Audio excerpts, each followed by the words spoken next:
Well, well, look who opened the door again. Either you're brave, or you still believe danger sends a calendar invite first. Tonight's Weirdo doesn't chase you through the woods. It doesn't kick in your door.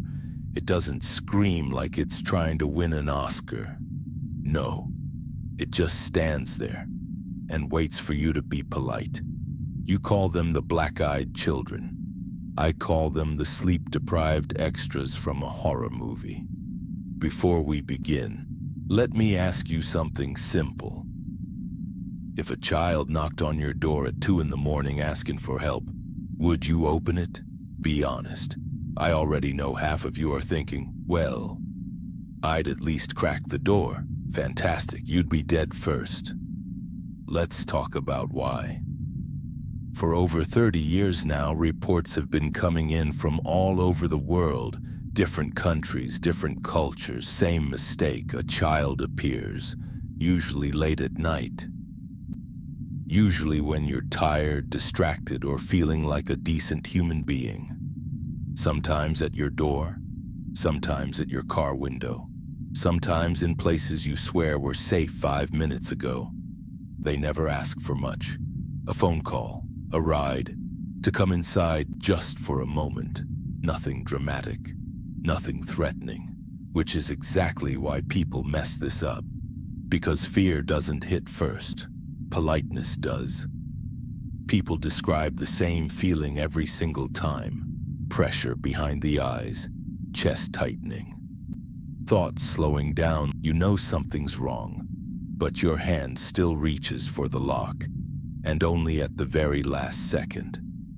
They look up, completely black eyes, no white, no reflection, just empty. That's when survival instincts finally wake up. Doors slam, cars take off, windows roll up, and no one knows what happens if you don't stop in time, which tells me everything I need to know. One of the most common places people report seeing them isn't homes. It's parks. Empty parks. Poorly lit parks.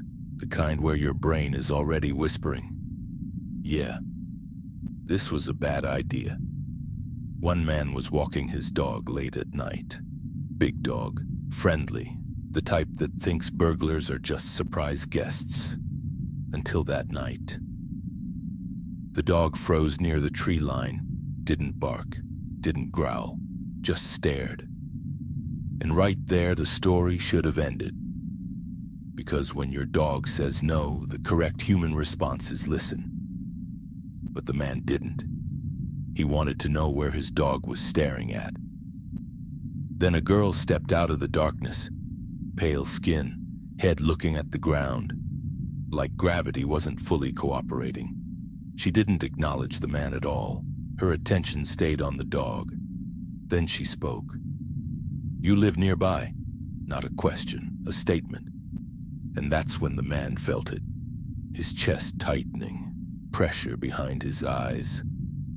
The dog started whining, tail tucked tight. And when she finally looked up, yeah, you guessed it right.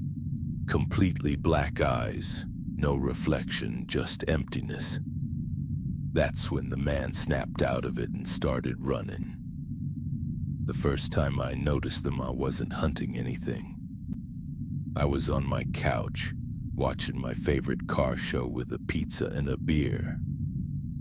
Peak human awareness. I got up to open the front window for some fresh air. That's when I saw a kid standing at the edge of my driveway. He didn't move, didn't shift, just waited. Then the voice came, soft, flat. Can I come inside? No fear, no urgency, just expectation. And I'll admit something.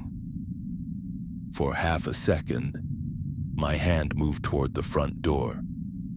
Not because I wanted to help, because my body thought, this is what humans do.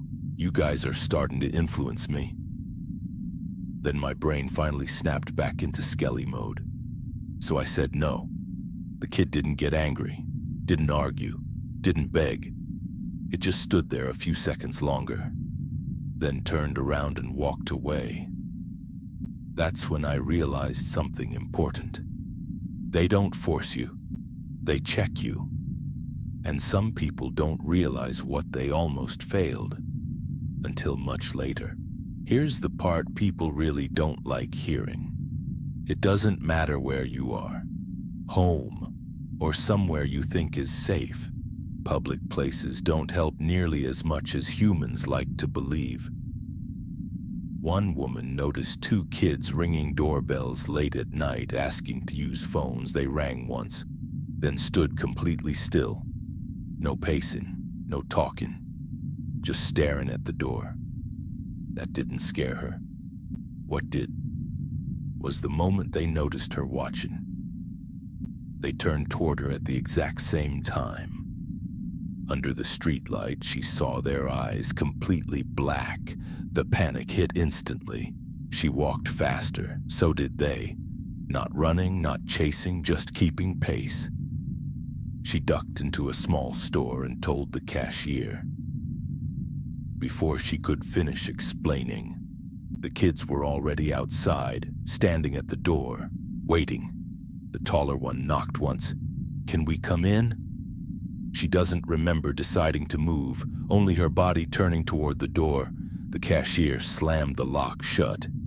When the kids looked up again, the woman fainted. Later, the cashier said the scariest part wasn't the kids, it was her. She hadn't looked afraid, she'd looked calm, like she was about to let them in. People argue about what the black-eyed children are. Aliens, demons, vampires, psychic predators. I don't care, because the pattern matters more than the label. They don't take people by force. They don't hunt randomly, they wait for permission. They exploit empathy, politeness, that deeply human need to not be rude. And here's the detail most people miss.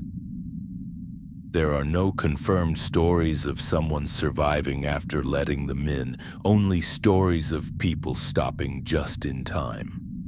That's not luck, that's a warning. So here's the real question. If someone who looks harmless asks for help, and every instinct in your body says no, which one do you listen to? Your manners or your survival instincts? Tell me in the comments. And if you hear a knock tonight, maybe pause before you answer. I'd hate for you to disappear before the next weirdo shows up. Until next time, little mortals, keep your doors locked